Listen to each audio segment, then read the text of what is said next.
इस भाग को समझने के लिए पिछले भाग को जरूर पढ़िए। Open mouth smile, open mouth smile, open mouth smile. Delhi में मिहिर तेज कदमों के साथ वापस रूम में आता है। वो आरोही के पास जाकर बैठ जाता है और आरोही को देखकर मुस्कुराने लगता है। तुम सोते हुए और भी प्यारी और मासूम लगती हो, वो अपने मन में ही कहता है। कुछ देर तक उसे ऐसे ही देखने के बाद वह अपना लैपटॉप उठाता है और अपना काम करने लगता है। थोड़ी देर बाद अचानक आरोही नींद में चीखने लगती है।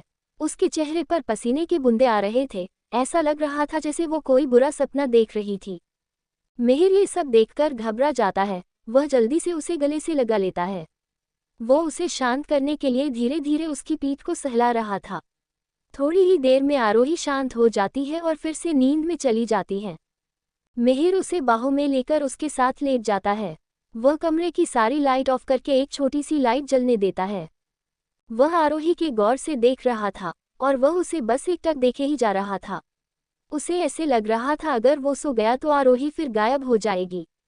लेकिन उसकी आंखें ज़्यादा देर तक उसका साथ नहीं देती और वो भी उसे देखते हुए सो जाता है।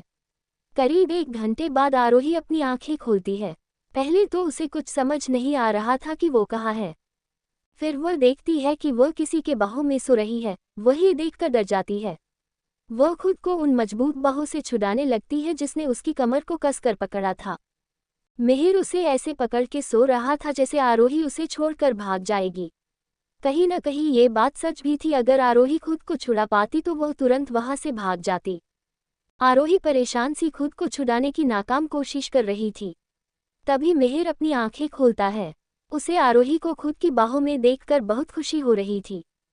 हल्की सी डिम लाइट में उसका चेहरा और भी प्यारा लग रहा था। वह उसकी तरफ प्यार से देखते हुए कहता है, उठ गई तुम? आरोही परेशान सी पूछती है, कौन है आप? और आप मुझे पकड़ कर क्यों सो रहे हैं? छोड़िए मुझे। मिहिर की पकड़ थोड़ी ढीली हो जाती है। वह मिहिर से खुद को छुड़ा लेती है और खड़े हो जाती है। मिहिर बेड से उठता है और कमरे की सारी लाइट ऑन कर देता है। आरोही मिहिर के हैंडसम से फेस को देखती है और सोचने लगती है, ये तो वही होटल वाला लड़का है। आरोही हैरानी से कहती है, आप? वह थोड़ा रुककर कहती है, देखिए होटल में जो कुछ भी हुआ उसके लिए सॉरी। मैंने जूस जानबूझकर नहीं गिराया था। मैंने आपको पहले भी। मिहिर आरोही को इतना घबराया हुआ देखकर बीच में ही कहता है, कोई बात नहीं, तुम पहले रिलैक्स हो जाओ फिर बात करते हैं। आरोही कहती है, हाँ, वो मैं ये कैसे आई? मैं तो। फिर उसे आरव की याद आ जाती है और वह टेंशन में आ जाती है कि उसे उस वक्त आरव के पास होना चाहिए और वो वहाँ क्या कर रही है। मिहिर उसके फेस के एक्सप्रेशन को समझते हुए कहता है, तुम रोड पर बेहोश हो गई थी इसलिए मैं तुम्हें अपने साथ आया। मिहिर देखता है कि आरोही बहुत ज़्यादा परेशान लग रही है और बस रोने ही वाली है। उसकी आंखों से आंसू बस गिरने ही वाले थे। मिहिर जल्दी से उसे करीब खींचकर अपनी बाहों में भर लेता है। आरोही जोर जोर से रोना शुरू कर देती है। मिहिर को कुछ समझ नहीं आता कि अचानक आरोही को क्या हो गया। वह उसकी पीठ सहलाने लगता है। वह उसे शांत कराते हुए कहता है, hey, what happened, why are you crying? देखो चुप हो जाओ, कुछ नहीं हुआ। कुछ देर में आरोही शांत हो जाती है, पर वो अब भी कुछ सोचते हुए सिसक रही थी और रोने की वजह से उसका सुंदर सा चेहरा लाल पड़ गया था। मिहिर उसे पानी पिलाता है और बेड पर बिठा देता है। मिहिर कहता है, तुम यहीं रुको, मैं तुम्हारे लिए खाना लेकर आता हूँ। इतना कहकर वह रूम से बाहर चले जाता है। मिहिर खाना लेकर आता है और आरोही के सामने रख देता है। मिहिर उसे देखते हुए कहता है, तुम जल्दी से खाना खाओ, तुम्हारी तबीयत ठीक नहीं है, तुम्हें दवाई भी खानी है। उद्धरण चिन्ह। आरोही अब भी किसी गहरी सोच में डूबी थी और जैसे उसे मिहिर की कोई भी बात सुनाई नहीं दे रही थी। तभी मिहिर का फोन बजता है और वह मोबाइल लेकर बालकनी में चला जाता है। कॉल उसके असिस्टेंट विजय का था। मिहिर फोन उठाता है। दूसरी तरफ से विजय की आवाज आती है। विजय कहता है, बॉस, आरव का ट्रक से एक्सीडेंट हो गया है। आरोही मैम की बुआ और तनुजा उसके साथ हॉस्पिटल में है और आरोही मैम भी बेहोश होने से पहले हॉस्पिटल से निकली थी। उद्धरण चिन्ह। मिहिर अपनी मुठियां कसते हुए कहता है, आरव कैसा है? उद्धरण चिन्ह। विजय कहता है, आरव की सर्जरी होनी है और शायद आरोही मैम के पास पैसे नहीं थे। मिहिर अपनी सर्द आवाज में कहता है, अभी के अभी बेस्ट सर्जन को बुलाकर आरव की सर्जरी कराओ। मुझे कोई मिस्टेक नहीं चाहिए। ठीक है बॉस, विजय कहता है। मिहिर फोन रख देता है और मन में सोचने लगता है, कि इसलिए आरोही इतना परेशान थी। उद्धरण चिन्ह। वह रूम में वापस आता है और देखता है कि आरोही ने खाने को हाथ भी नहीं लगाया है और वह किसी और ही दुनिया में खोई हुई है। वह आरोही के पास जाकर कहता है, तुमने अभी तक खाना क्यों नहीं खाया? मिहिर की मैग्नेटिक आवाज़ सुनकर आरोही अपने ख्याल से बाहर आती है और एक नज़र मिहिर को देखती है, कहती है, सॉरी, मुझे लगता है मुझे यहाँ से अब जाना चाहिए। आरोही की यह बात मिहिर को अच्छी नहीं लगी थी। उसे हल्का गुस्सा भी आ रहा था, क्योंकि वो कभी लड़की के साथ नहीं रहा था और उसे नहीं पता था लड़कियों से किस तरह ट्रीट किया जाता है। फिर भी वो खुद को कंट्रोल में रखते हुए कहता है, तुम्हारी तबीयत ठीक नहीं है, पहले तुम्हें कुछ खा लेना चाहिए, नहीं तो तुम्हें फिर से चक्कर आएंगे। मिहिर के जोर देने पर ना चाहते हुए भी आरोही बैठ जाती है। मिहिर ने उसकी हेल्प की थी और वह नहीं चाहती थी कि वो उसे मना करे और शायद मिहिर को यह अच्छा ना लगे। वह धीरे से कहती है, मुझे अकेले खाने की आदत नहीं है। मिहिर कहता है, ठीक है, हम साथ बैठकर खाते हैं। मिहिर अपने लिए खाना लेकर आता है और आरोही के सामने बैठ जाता है। उसकी नज़र बराबर आरोही पर थी, जो नज़रें झुकाए धीरे धीरे अपना खाना खा रही थी। दोनों एक साथ खाना खाते हैं। दोनों के बीच एक खामोशी छाई हुई थी जिसे ना ही मिहिर तोड़ने की कोशिश की और ना ही आरोही ने। खाना खाने के बाद मिहिर आरोही को दवाई देता है। आरोही को कुछ समझ नहीं आ रहा था कि एक अनजान इंसान उसकी इतनी परवाह क्यों कर रहा है। उसे बहुत अनकंफर्टेबल भी फील हो रहा था क्योंकि वो किसी अनजान के घर पर थी। आरोही मिहिर को देखते हुए अपनी मीठी सी आवाज़ में कहती है, अब मुझे चलना चाहिए। आपने मेरे लिए जो कुछ भी किया उसके लिए थैंक यू। मिहिर अजीब तरह से उसे देखता है और कहता है, इतनी रात को कहाँ जाओगी? अभी तुम्हारा जाना सेफ नहीं है। आज तुम यहीं रुक जाओ, मैं तुम्हें सुबह घर छोड़ दूंगा। आरोही भी सोच में पड़ जाती है। क्या सच में उसका इस वक्त बाहर जाना ठीक था? बिल्कुल भी नहीं। वह कभी भी, किसी भी वक्त, कभी सेफ नहीं थी। और कुछ सोचकर ही वो अंदर तक कांप गई थी। मिहिर उसे ऐसे सोचते देख प्यार से कहता है, इतना सोचो मत, रुक जाओ। आरोही अपनी ही कसमकश में फंसी मिहिर को देखती है और अपना सर हाँ में हिलाती है। फिर दोनों के बीच अचानक अजीब सी खामोशी छा जाती है। दो अनजानों के बीच खामोशी होना कोई बड़ी बात नहीं थी। मिहिर खामोशी तोड़ते हुए कहता है, वैसे तुम्हारा नाम का क्या है? मिहिर ऐसे पूछता है जैसे उसे कुछ पता ही नहीं है। उसकी नज़रें एक पल के लिए भी सामने बैठी लड़की से हटने के लिए तैयार नहीं थी। उसका दिल कर रहा था वह उसे इसी तरह बस देखते ही रहे। आरोही जवाब देती है, आरोही। मिहिर कहता है, बहुत अच्छा नाम है तुम्हारा। आरोही फीकी सी मुस्कान के साथ कहती है, थैंक्स। मिहिर मन में ही कहता है, मेरे लिए तुम्हारा नाम दुनिया का सबसे अच्छा नाम है, आरोही।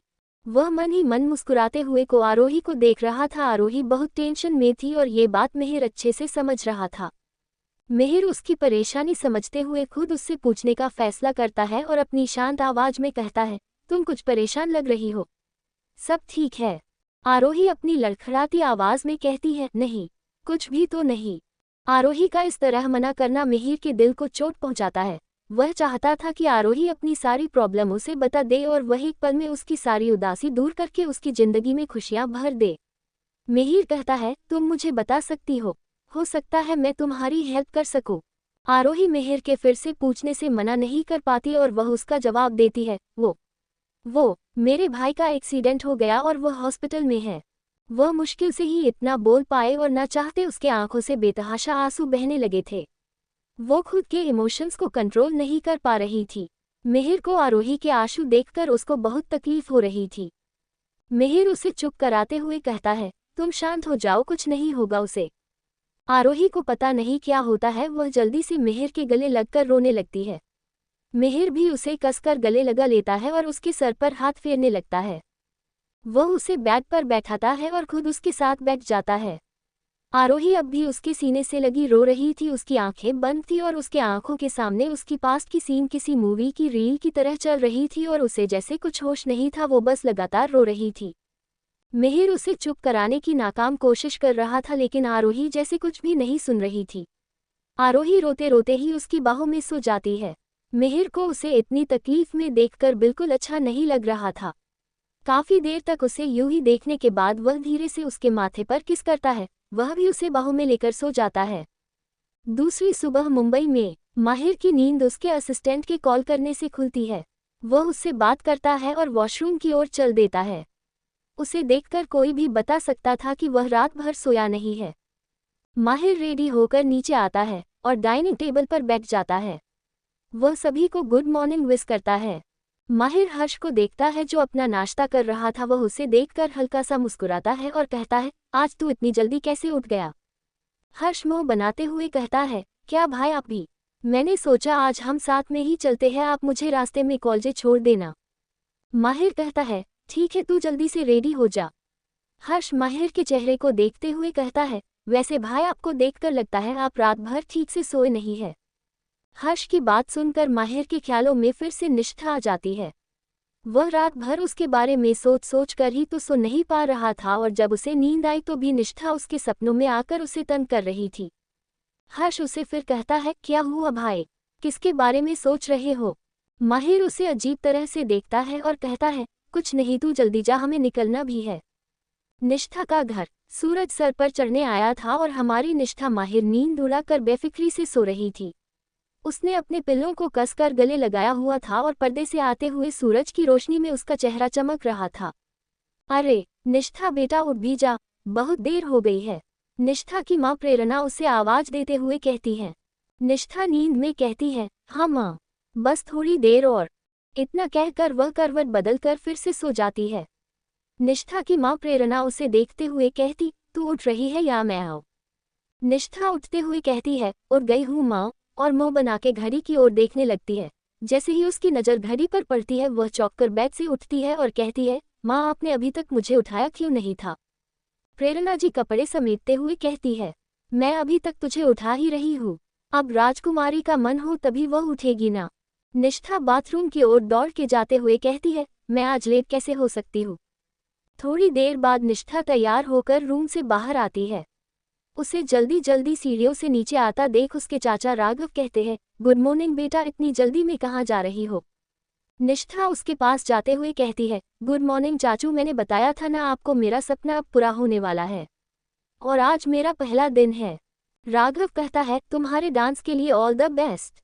वैसे कौन सी कंपनी में जा रही तुम है? निष्ठा बड़ी सी मुस्कुराहट लिए कहती है, स्टार एंटरटेनमेंट। निष्ठा खुशी के साथ अपने चाचा को कंपनी के बारे में बता रही थी। यह बताते हुए उसके चेहरे की खुशी साफ झलक रही थी। तभी उसके चाचा की बेटी डाली आ जाती है और जैसे ही सुनती है कि निष्ठा को स्टार एंटरटेनमेंट मिल गई है वह हैरानी से कहती है, क्या दीदी आपने मुझे बताया क्यों नहीं? आप मेरे साथ ऐसा कैसे कर सकती है? वो भी स्टार एंटरटेनमेंट में जॉब मिली है आपको। अब तो आपको फेमस डांसर बनने से कोई नहीं रोक सकता है। निष्ठा उसे रोकते हुए कहती है, अरे हमारी बात तो सुनो, तुम पिकनिक पर गई थी तो तुम्हें कैसे बताती, और कल ही तो तुम आई थी। रात में भी जल्दी सो गई थी तो हमें बताने का मौका ही नहीं मिला। डॉली मुंह फुलाते हुए कहती है, पर आप मुझे कॉल करके तो बता सकती थी। उद्धरण चिन्ह। निष्ठा बहुत मासूमियत से जवाब देती है, हम तुम्हें डिस्टर्ब नहीं करना चाहते थे। डॉली कहती है, ठीक है, पर दीदी मतलब आप बहुत जल्दी फेमस डांसर बनने वाली हो ना? मुझे पूरा यकीन है आपको फिल्मों में काम करने का भी मौका मिलेगा। निष्ठा भी हल्का सा मुस्कुरा देती है। निष्ठा अपने चाचा की तरफ देखते हुए कहती है, चाचू क्या आप हमारी एक हेल्प कर सकते हैं? राघव अपने हाथ में पकड़े न्यूज़पेपर को साइड में रखते हुए कहते हैं, हाँ बोलो बेटा, मुझसे हो पाएगा तो जरूर करूँगा। निष्ठा कहती है, चाचू अब हमें इतनी बड़ी कंपनी में हमें काम करने के मौका मिल रहा है और साथ साथ बड़े बड़े डांसर के साथ डांस करने का मौका भी मिलेगा और हम इस मौके को खोना नहीं चाहते हैं। राघव जी कहते हैं, ये तो बहुत अच्छी बात है। उद्धरण चिन्ह। निष्ठा हल्की उदासी के साथ कहती है, पर एक प्रॉब्लम है। डॉली अपनी आंखें मटकाते हुए कहती, पर इसमें प्रॉब्लम वाली क्या बात है? ये तो आपके करियर के लिए बहुत अच्छा है। निष्ठा कहती है, हमें नहीं लगता पापा इस बात के लिए राजी होंगे। उन्हें वैसे भी हमारा डांस करना पसंद नहीं है। ये बोलते हुए निष्ठा उदास हो जाती है।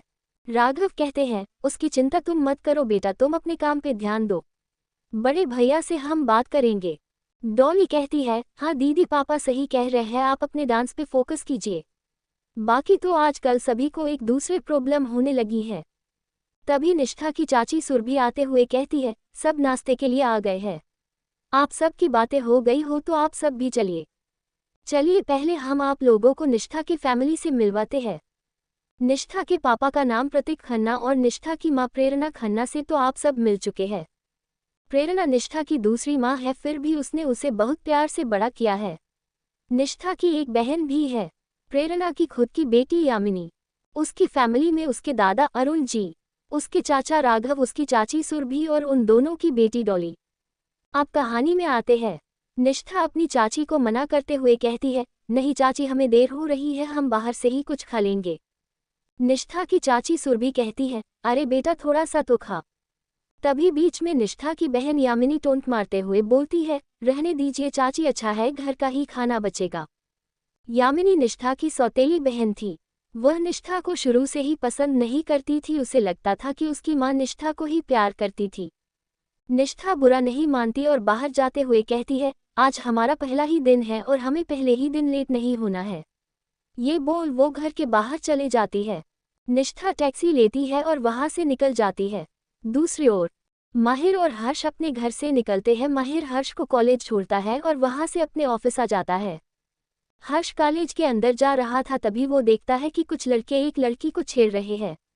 वह लड़की के सामने जाकर खड़ा हो जाता है और अपनी गहरी नज़रों से सामने खड़े लड़कों को घूरने लगता है। बाकी लड़के हर्ष को देखकर घबरा जाते हैं। उन्हें अच्छे से पता था कि हर्ष क्या कर सकता है। हर्ष उन सभी लड़कों को घूरते हुए कहता है, आज के बाद किसी लड़की को छेड़ते हुए दिखे तो यहाँ कभी नजर नहीं आ पाओगे। सारे लड़के चुपचाप वहां से निकल जाते हैं। हर्ष उस लड़की की तरफ देखता है। लड़की वहां से जा रही थी और वह उसे देख रहा था। हर्ष खुद से ही कहता है, अजीब लड़की है, एक थैंक्स भी नहीं बोली। भलाई का तो जमाना ही नहीं है। तभी उसका फ्रेंड आदित्य आते हुए कहता है, क्या हुआ, अकेले अकेले किससे बात कर रहा है? हर्ष आगे चलते हुए कहता है, कुछ भी नहीं यार, चल। आदित्य कहता है, कहाँ चले, आज तो एक भी क्लास नहीं है। उद्धरण चिन्ह। हर्ष पलटकर उसे देखता है। आदित्य फिर कहता है, आज मैंने दो लड़कियों को मिलने के लिए बुलाया है। वह ऐसे कह रहा था जैसे उसने कोई जंग जीत ली हो। हर्ष उसे कंफ्यूजन भरा लुक देते हुए कहता है, मतलब? उद्धरण चिन्ह। आदित्य कहता है, और क्या मतलब यार, तुझे लड़की देखने से मतलब? चल अब पार्क में। आदित्य उसे खींचते हुए पार्क में ले जाता है। दोनों एक साथ वहीं बैठ जाते हैं। हर्ष के मन अभी कुछ देर पहले वाली लड़की चल रही थी और वह ना चाहते हुए भी उसे ही याद कर रहा था। उन दोनों का वहां बैठे हुए काफी देर गई थी, लेकिन अभी तक वहां कोई लड़की नहीं आई थी। हर्ष अपने मोबाइल में देखते हुए कहता है, इतना टाइम हो गया, चल यहाँ से। वो लड़की अभी भी तुझे भूल गई होगी, वैसे भी तू कौन सा याद करने वाली चीज है? उद्धरण चिन्ह। इतना बोलकर हर्ष जोर जोर से हंसने लगता है। हर्ष को हंसते हुए देखकर आदित्य मुंह बनाते कहता है, देख यार, तू हंसना बंद कर। वो अभी तक क्यों नहीं आए हैं, ऐसे तो गड़बड़ हो जाएगी। हर्ष कहता है, गड़बड़ हो जाएगी मतलब? तभी एक लड़की उन्हीं की तरफ आती हुई दिखाई देती है। लड़की पूरी ब्रांडेड सामानों से लदी हुई थी। उसने चेहरे पर काफी मेकअप भी किया हुआ था। वो लड़की आते हुए कहती है, सॉरी यार, मैं थोड़ा लेट हो गई। आदित्य उसे ऊपर से नीचे तक देखते हुए कहता है, थोड़ा लेट हो गई? फलक पे चांद सितारों को नींद आ रही है। दूसरी का टाइम हो गया और तू अब आ रही है। लड़की को कुछ समझ नहीं आता कि वो क्या कह रहा है। वो कंफ्यूज चेहरे के साथ कहती है, अभी रात कहाँ हुई है जो किसी को नींद आएगी? हर्ष आदित्य के कान में जाकर कहता है, अबे तू क्या कह रहा है? आदित्य को तभी दूसरी लड़की आती हुई नजर आती है। वह लड़की आकर सीधे आदित्य के गले लग जाती है। पहली लड़की ये देखकर हैरान हो जाती है। वह लड़की आदित्य को अपनी तरफ खींचते हुए कहती है, कौन है यह आदित्य? तभी पहली लड़की गुस्से से कहती है, तुम कौन हो? और मैं इसकी गर्लफ्रेंड हूँ। दूसरी लड़की लगभग चिल्लाते हुए कहती है, क्या? पर कल ही तो इसने मुझे प्रपोज किया था। उद्धरण चिन्ह। दोनों लड़कियां एक साथ आदित्य को गुस्से से घूरने लगती है। आदित्य जल्दी से उन्हें समझाते हुए कहता है, मेरी बात तो सुन। वो इतना कह पाता है कि वो दोनों लड़की गुस्से में पैर पटकते वहां से चले जाती है। ये सब देखकर हर्ष अपनी हंसी कंट्रोल नहीं कर पाता और जोर जोर से हंसने लगता है। वह आदित्य को चिढ़ाते हुए कहता है। दिल्ली में मिहिर का घर। सुबह के करीब 7 बजने वाले थे। मिहिर की जब नींद खुलती है तो वो अपनी बाहों में सुकून से सो रही सुंदरी को देखता है और उसके होठों पर अपने आप ही मुस्कान छा जाती है।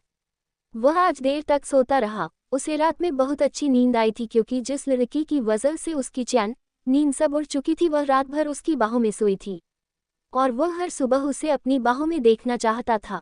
वह अपनी पतली उंगलियों से उसके चेहरे को प्यार से सहलाता है और वॉशरूम में चला जाता है। थोड़ी देर बाद आहिस्ता से आरोही अपनी आंखें खोलती है और बैठ जाती है। उसे धीरे धीरे सारी बातें याद आने लगती है। उसे बहुत अजीब लग रहा था कि वो कैसे किसी और के घर में रुक सकती है। पिछली रात वह अपने इमोशन में बह गई थी कि उसे कुछ ठीक से याद भी नहीं आ रहा था। वह पूरे रूम में एक सरसरी सी नज़र फेरती है। रूम बहुत बड़ा और लग्जरियस था। वहाँ की लगभग हर चीज़ वाइट कलर की थी और दीवारों का रंग भी वाइट था, जैसे उसकी जिंदगी में रंगों का कोई महत्व न रह गया हो। वहाँ रखी सभी चीज़ों को देखकर ही बताया जा सकता था कि वो कितना महंगा है। आरोही पूरे रूम को देख ही रही थी कि तभी वॉशरूम का दरवाज़ा खुलता है और एक हैंडसम सा लड़का बाहर आता है। मिहिर ने सिर्फ टॉवेल ही लपेटा था। आरोही की नज़र जैसे ही उस पर पड़ती है, एक पल को वो उसे देखते रह जाती है, फिर वह शर्म से हाथों से अपना चेहरा छुपा लेती है। मिहिर उसे ऐसे शर्माता देख हल्का मुस्कुराता है। आरोही जल्दी से कहती है, प्लीज़ आप जल्दी से अपने कपड़े पहन लीजिए। मिहिर उसकी बात मानते हुए कबर्ड से कपड़े निकालकर पहन लेता है। मिहिर आरोही को देखते हुए कहता है, तुम अब मुझे देख सकती हो। आरोही धीरे से अपने चेहरे से हाथ हटाकर सामने देखती है और मिहिर को बस देखते रह जाती है। मिहिर वाइट कलर के शर्ट और ब्लैक ब्लेजर में बहुत चार्मिंग लग रहा था। उसके बॉडी के परफेक्ट फीचर और गुड लुक्स आरोही को उसे देखने के लिए मजबूर कर रहे थे। आरोही उससे अपनी नज़रें नहीं हटा पा रही थी। आरोही धीरे से बुदबुदाती है, ये कितना हैंडसम लग रहा है। आरोही को खुद को ऐसे देखते देख मिहिर मन ही मन खुश होता है। मिहिर उसे ख्वाबों की दुनिया से बाहर लाते हुए कहता है, तुम जाकर शावर ले लो, वहाँ तुम्हारे लिए कपड़े रखे हैं। वह सोफे की तरफ इशारा करते हुए कहता है। आरोही मन में कहती है, इसने मेरे लिए कपड़े भी मंगवा लिए हैं।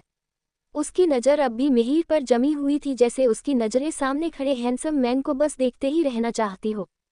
मिहिर रूम से बाहर जाते अपनी हुए कहता है, तुम जल्दी से तैयार होकर नीचे आ जाओ, फिर साथ में नाश्ता करते हैं। इतना बोल के मिहिर वहां से चले जाता है। आरोही मिहिर को जाते हुए देखती है। आरोही भी उठकर वह कपड़े उठाती है और बाथरूम की ओर चले जाती है। मुंबई में निष्ठा स्टार एंटरटेनमेंट आगे खड़ी थी। स्टार एंटरटेनमेंट बहुत बड़ी कंपनी थी। बड़े बड़े एक्टर, एक्ट्रेस, सिंगर, डांसर यहाँ काम करते थे। यहाँ जो भी आता था दुनिया की नज़रों में वह एक चमकता सितारा बन जाता था। निष्ठा एक नज़र उस आकाश को छूते बिल्डिंग को देखती है और फिर अंदर चले जाती है। अंदर जाकर वह रिसेप्शन पर जाकर अपना नाम बताती है। निष्ठा वहाँ पहली बार आ रही थी, लेकिन उसके चेहरे पर नर्वसनेस का नामोनिशान नहीं था। उसने पीच कलर का ड्रेस पहना हुआ था और वह उसने काफ़ी कॉन्फिडेंट नजर आ रही थी। सामने रिसेप्शन पर खड़ी लड़की भी बिना पलके झपकाए निष्ठा को देखे जा रही थी। कुछ मिनट इंतजार करने के बाद एक लड़की आती है। वो निष्ठा को ऊपर से नीचे तक देखती है। उसे देखकर ही वह उससे काफ़ी इम्प्रेस हो गई थी। वह उसे अपने साथ ले जाती है और उसे उसका काम समझाने लगती है। उस लड़की का नाम रिचा था। वो दिखने में थोड़ी हेल्थी थी, पर उसका गोल मटोल चेहरा बहुत प्यारा था। रिचा कहती है, निष्ठा अभी एक फिल्म की शूटिंग चल रही है। उस मूवी के डांस सॉन्ग्स मिस्टर राज लीड कर रहे हैं। तुम उसके साथ काम करोगी। उद्धरण चिन्ह। निष्ठा राज का नाम सुनकर ही खुश हो जाती है। वह एक फेमस कोरियोग्राफर था। स्टार एंटरटेनमेंट बाकी एंटरटेनमेंट कंपनियों से बहुत अलग था। उस कंपनी के अलग ही रूल थे जो उसे बाकी कंपनियों से अलग बनाता था। इसलिए लगभग सभी लोग उस कंपनी में काम करना चाहते थे। आम आदमी उस कंपनी के अंदर कदम भी नहीं रख सकता था। कंपनी इतनी बड़ी थी कि फिल्म के सेट वही रेडी हो जाते थे और शूटिंग के आधे सीन वही शूट हो जाते थे। वहाँ जैसे पूरा का पूरा स्टूडियो बना हुआ था। निष्ठा रिचा को देखते हुए खुशी से कहती है, ठीक है। तभी निष्ठा की नज़र माहिर पर जाती है, जो लिफ्ट से बाहर रहा था। उसे झटका सा लगता है और वह आंखें बड़ी बड़ी करके माहिर को देखने लगती है। निष्ठा खुशी के साथ अपने चाचा को कंपनी के बारे में बता रही थी। यह बताते हुए उसके चेहरे की खुशी साफ झलक रही थी। तभी उसके चाचा की बेटी डाली आ जाती है और जैसे ही सुनती है कि निष्ठा को स्टार एंटरटेनमेंट मिल गई है, वह हैरानी से कहती है, क्या दीदी आपने मुझे बताया क्यों नहीं? आप मेरे साथ ऐसा कैसे कर सकती है? वो भी स्टार एंटरटेनमेंट में जॉब मिली है आपको। अब तो आपको फेमस डांसर बनने से कोई नहीं रोक सकता है। निष्ठा उसे रोकते हुए कहती हैं, अरे हमारी बात तो सुनो। तुम पिकनिक पर गई थी तो तुम्हें कैसे बताती, और कल ही तो तुम आई थी। रात में भी जल्दी सो गई थी तो हमें बताने का मौका ही नहीं मिला। डॉली मुंह फुलाते हुए कहती है, पर आप मुझे कॉल करके तो बता सकती थी। उद्धरण चिन्ह। निष्ठा बहुत मासूमियत से जवाब देती है, हम तुम्हें डिस्टर्ब नहीं करना चाहते थे। डॉली कहती है, ठीक है पर दीदी मतलब आप बहुत जल्दी फेमस डांसर बनने वाली हो ना। मुझे पूरा यकीन है आपको फिल्मों में काम करने का भी मौका मिलेगा। निष्ठा भी हल्का सा मुस्कुरा देती है। निष्ठा अपने चाचा की तरफ देखते हुए कहती है, चाचू क्या आप हमारी एक हेल्प कर सकते हैं? राघव अपने हाथ में पकड़े न्यूज़पेपर को साइड में रखते हुए कहते हैं, हाँ बोलो बेटा। मुझसे हो पाएगा तो जरूर करूँगा। निष्ठा कहती है, चाचू अब हमें इतनी बड़ी कंपनी में हमें काम करने के मौका मिल रहा है और साथ साथ बड़े बड़े डांसर के साथ डांस करने का मौका भी मिलेगा और हम इस मौके को खोना नहीं चाहते हैं। राघव जी कहते हैं, ये तो बहुत अच्छी बात है। उद्धरण चिन्ह। निष्ठा हल्की उदासी के साथ कहती है, पर एक प्रॉब्लम है। डॉली अपनी आंखें मटकाते हुए कहती, पर इसमें प्रॉब्लम वाली क्या बात है? ये तो आपके करियर के लिए बहुत अच्छा है। निष्ठा कहती है, हमें नहीं लगता पापा इस बात के लिए राजी होंगे। उन्हें वैसे भी हमारा डांस करना पसंद नहीं है। ये बोलते हुए निष्ठा उदास हो जाती है। राघव कहते हैं, उसकी चिंता तुम मत करो बेटा, तुम अपने काम पे ध्यान दो। बड़े भैया से हम बात करेंगे। डॉली कहती है, हाँ दीदी पापा सही कह रहे हैं, आप अपने डांस पे फोकस कीजिए। बाकी तो आजकल सभी को एक दूसरे प्रॉब्लम होने लगी है। तभी निष्ठा की चाची सुरभि आते हुए कहती है, सब नाश्ते के लिए आ गए हैं। आप सब की बातें हो गई हो तो आप सब भी चलिए पहले हम आप लोगों को निष्ठा की फैमिली से मिलवाते हैं। निष्ठा के पापा का नाम प्रतीक खन्ना और निष्ठा की मां प्रेरणा खन्ना से तो आप सब मिल चुके हैं। प्रेरणा निष्ठा की दूसरी मां है, फिर भी उसने उसे बहुत प्यार से बड़ा किया है। निष्ठा की एक बहन भी है, प्रेरणा की खुद की बेटी यामिनी। उसकी फैमिली में उसके दादा अरुण जी, उसके चाचा राघव, उसकी चाची सुरभि और उन दोनों की बेटी डॉली। अब कहानी में आते हैं। निष्ठा अपनी चाची को मना करते हुए कहती है, नहीं चाची हमें देर हो रही है, हम बाहर से ही कुछ खा लेंगे। निष्ठा की चाची सुरभि कहती है, अरे बेटा थोड़ा सा तो खा। तभी बीच में निष्ठा की बहन यामिनी टोंट मारते हुए बोलती है, रहने दीजिए चाची, अच्छा है घर का ही खाना बचेगा। यामिनी निष्ठा की सौतेली बहन थी। वह निष्ठा को शुरू से ही पसंद नहीं करती थी, उसे लगता था कि उसकी मां निष्ठा को ही प्यार करती थी। निष्ठा बुरा नहीं मानती और बाहर जाते हुए कहती है, आज हमारा पहला ही दिन है और हमें पहले ही दिन लेट नहीं होना है। ये बोल वो घर के बाहर चले जाती है। निष्ठा टैक्सी लेती है और वहां से निकल जाती है। दूसरी ओर माहिर और हर्ष अपने घर से निकलते हैं। माहिर हर्ष को कॉलेज छोड़ता है और वहां से अपने ऑफिस आ जाता है। हर्ष कॉलेज के अंदर जा रहा था, तभी वो देखता है कि कुछ लड़के एक लड़की को छेड़ रहे हैं। वह लड़की के सामने जाकर खड़ा हो जाता है और अपनी गहरी नज़रों से सामने खड़े लड़कों को घूरने लगता है। बाकी लड़के हर्ष को देखकर घबरा जाते हैं। उन्हें अच्छे से पता था कि हर्ष क्या कर सकता है। हर्ष उन सभी लड़कों को घूरते हुए कहता है, आज के बाद किसी लड़की को छेड़ते हुए दिखे तो यहाँ कभी नजर नहीं आ पाओगे। सारे लड़के चुपचाप वहां से निकल जाते हैं। हर्ष उस लड़की की तरफ देखता है। लड़की वहां से जा रही थी और वह उसे देख रहा था। हर्ष खुद से ही कहता है, अजीब लड़की है, एक थैंक्स भी नहीं बोली। भलाई का तो जमाना ही नहीं है। तभी उसका फ्रेंड आदित्य आते हुए कहता है, क्या हुआ, अकेले अकेले किससे बात कर रहा है? हर्ष आगे चलते हुए कहता है, कुछ भी नहीं यार, चल। आदित्य कहता है, कहाँ चले, आज तो एक भी क्लास नहीं है। उद्धरण चिन्ह। हर्ष पलटकर उसे देखता है। आदित्य फिर कहता है, आज मैंने दो लड़कियों को मिलने के लिए बुलाया है। वह ऐसे कह रहा था जैसे उसने कोई जंग जीत ली हो। हर्ष उसे कंफ्यूजन भरा लुक देते हुए कहता है, मतलब? उद्धरण चिन्ह। आदित्य कहता है, और क्या मतलब यार, तुझे लड़की देखने से मतलब?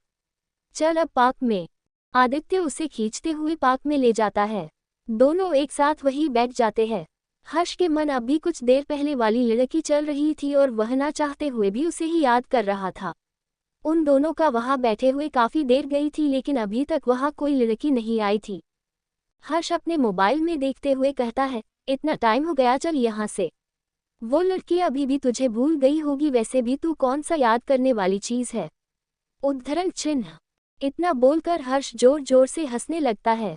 हर्ष को हंसते हुए देखकर आदित्य मुंह बनाते कहता है, देख यार तू हंसना बंद कर। वो अभी तक क्यों नहीं आए हैं, ऐसे तो गड़बड़ हो जाएगी।